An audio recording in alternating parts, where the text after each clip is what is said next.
Welcome to Nuna's Nunchi, where I do a deep dive into some of your favorite K-dramas from a mental health perspective. Let's talk about Itaewon Class, a crowd favorite of 2020 and one of my favorites. They're all my favorites. And let's talk about episode 8.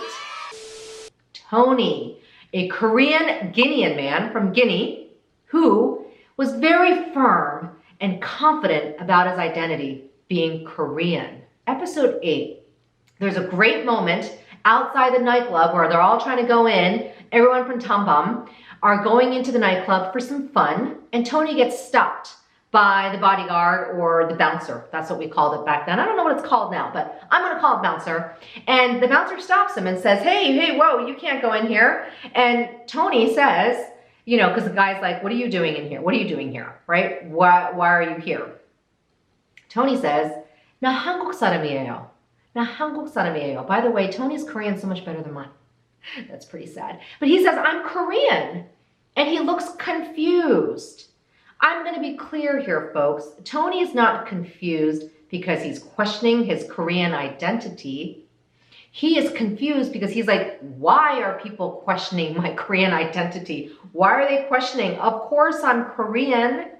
And he looks baffled by it. Now, meanwhile, everybody else observes and sees that he doesn't look Korean, right? He's Guinean. He's from Guinea. But he is rooted in the Korean culture. And he claims it and says it, claiming his identity. And the scene after that, you see him trying to find his father. The whole point is he went to Korea to find his father. You're my dad! Wookie, wookie, wookie! His father went to Korea to find his grandmother, and he does get, united or reunited with his grandmother, his biological grandmother, his father's mother, who's Korean. You don't really know much about Tony's experience or life in Guinea, but clearly he's in Korea and clearly identifies with being Korean. Folks, this is where it's important. Mental health and identity, a powerful intersection of the two. Tony, despite not looking Korean, clearly believes he is so. And that's all that matters, actually. Race is a social construct. And Tony, him saying I'm Korean, is a great example of that.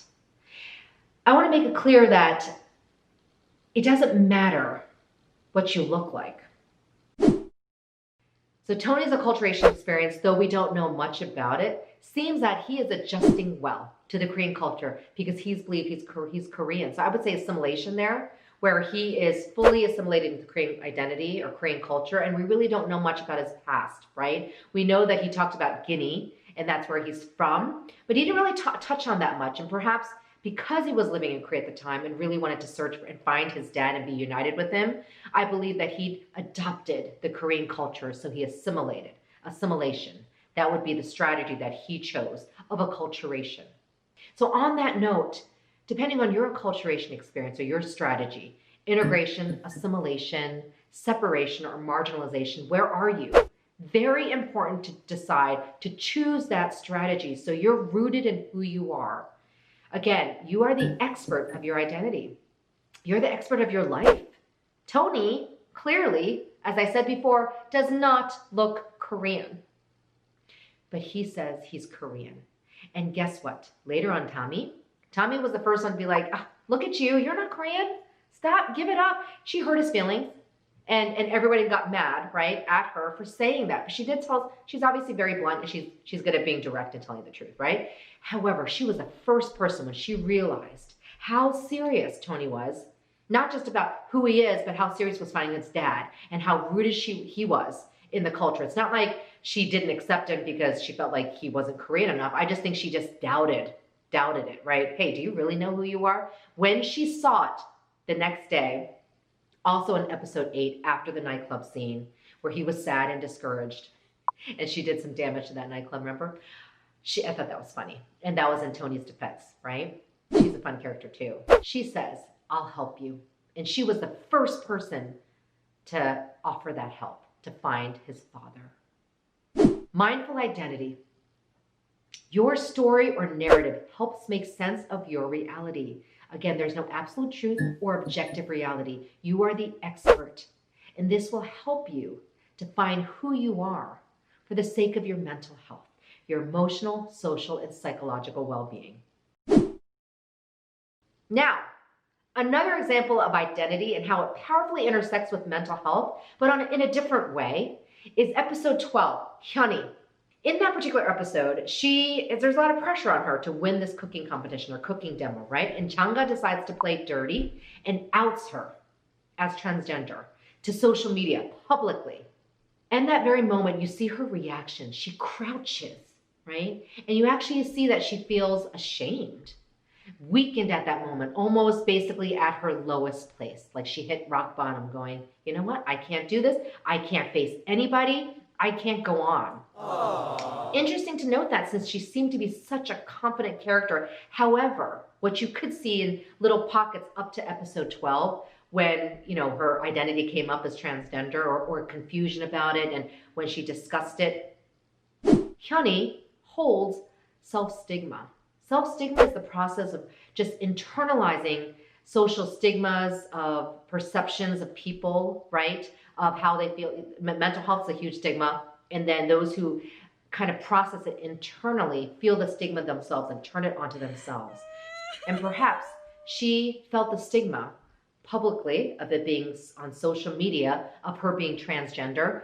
So internally, she was carrying that self-stigma, internalizing all that for all this time, which we didn't know until episode 12 when we saw her reaction.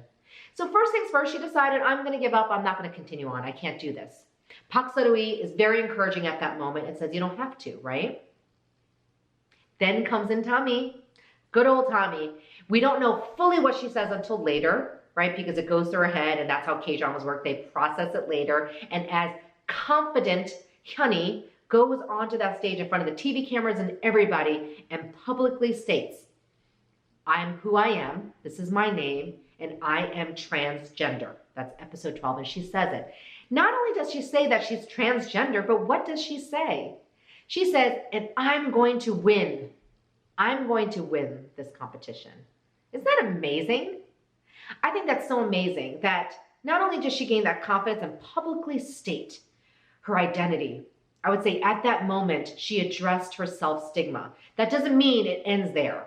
Self-stigma and stigma in general, implicit biases, all of that, we have to continually struggle with and continually reconcile, right? It takes work. But in that moment was her reconciliation going, okay, fine, I'm going to share it publicly. And guess what? At the same time, I'm going to win it. Doesn't matter because I'm still who I am and I'm good at what I do. That's what she's saying. So I wanted to talk about that self-stigma and understanding that. What does it look for you? What self-stigmas do you carry? And depending on what perceptions you feel from everybody, you can take that onto yourself and project that onto yourself and then carry that self-stigma. That is super important to be aware of. And we all have it, depending on our experiences, what people have said to us, our insecurities. And carrying that is heavy. And that's why we have to constantly work on reconciling it. That's the best word I can think of. It doesn't mean, hey, you're going to be good, fine, and dandy one day. All self-stigma's gone. No, not necessarily. It takes work. It takes work. And for your emotional, social, and psychological well-being, it's important, first of all, to understand what self-stigmas do you carry? What perceptions from society or socially that are you internalizing and stigmatizing in return yourself, right? Or stigmatizing and turning onto yourself. That's first. We cannot address any mental health stigma if we don't address our own self-stigma. It starts with us. That's where change happens. So I wanted to help you understand identity in that sense. Two different examples, race, gender, very important components of your identity or one's identity. So how do you identify yourself? Where do you feel confident? What's your story to help make sense of your reality? What self-stigmas do you carry? Again, this is a process. This is not a one-time thing. It takes time to address it. And your identity, please remember this, is not final. It's very fluid.